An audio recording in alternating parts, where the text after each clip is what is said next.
65 lakh crore rupees respectively. The net tax receipts are estimated at 28.37 lakh crore rupees. The fiscal deficit is estimated to be 4.4% of GDP. To finance the fiscal deficit, the net market borrowings from dated securities are estimated at 11.54 lakh crore. The balance financing is expected to come from small savings and other sources. The gross market borrowings are estimated at 14.82 lakh crore rupees.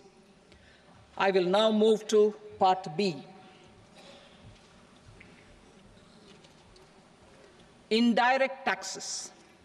My proposals relating to customs aim to rationalize tariff structure and address duty inversion. These will also support domestic manufacturing and value addition, promote exports, facilitate trade, and provide relief to common people. Rationalization of customs tariff structure for industrial goods. As a part of comprehensive review of customs rate structure announced in July 2024 budget, I propose to 1. Remove 7 tariff rates. This is over and above the 7 tariff rates removed in 23-24 budget.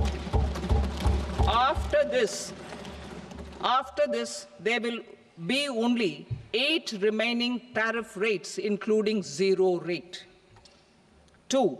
Apply appropriate cess to broadly maintain effective duty incidence, except on a few items where such incidence will reduce marginally.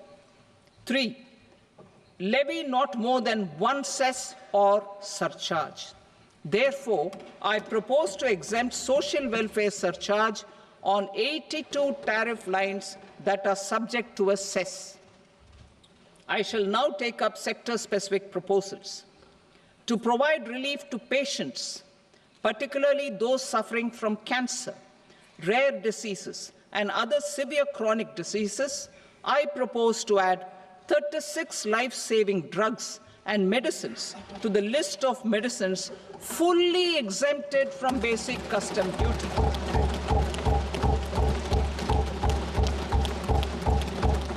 I also propose to add 6 life-saving medicines to the list attracting concessional custom duty of 5%. Full exemption and concessional duty will also respectively apply on the bulk drugs for manufacture of the above. Specified drugs and medicines under patient assistance programs run by the pharmaceutical companies are fully exempt from BCD, provided the medicines are supplied free of cost to the patients.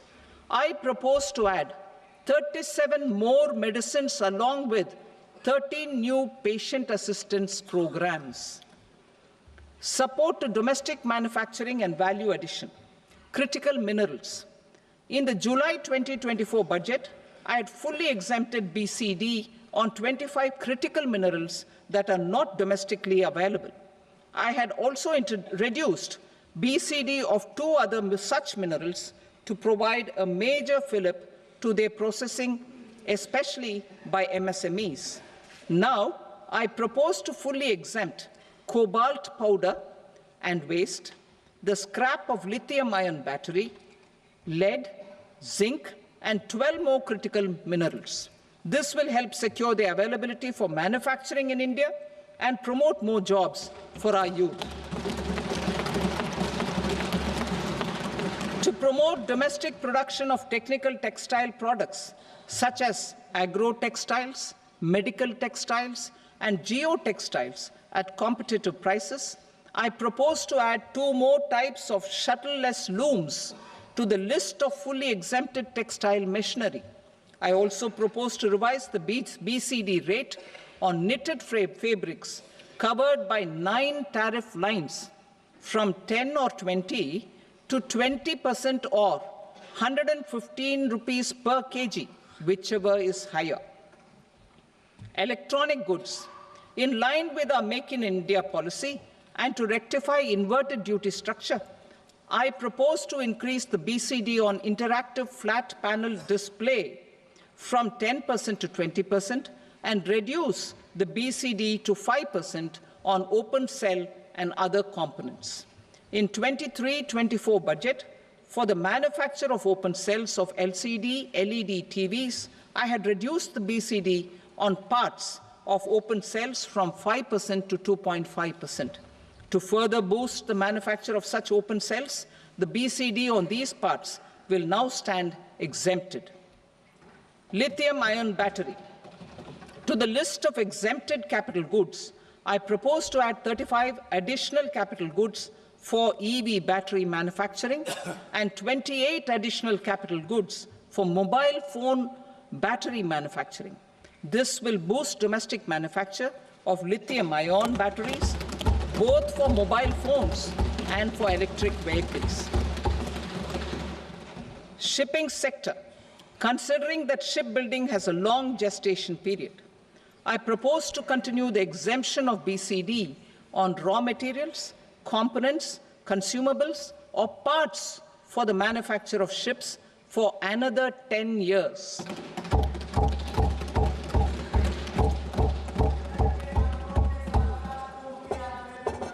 I also propose the same dispensation for shipbreaking to make it more competitive. Telecommunication. To prevent classification disputes, I propose to reduce the BCD from 20% to 10% on carrier-grade Ethernet switches to make it at par with non-carrier-grade Ethernet switches. Export promotion. To facilitate exports of handicrafts, I propose to extend the time period for export from 6 months to 1 year, further extendable by another 3 months if required.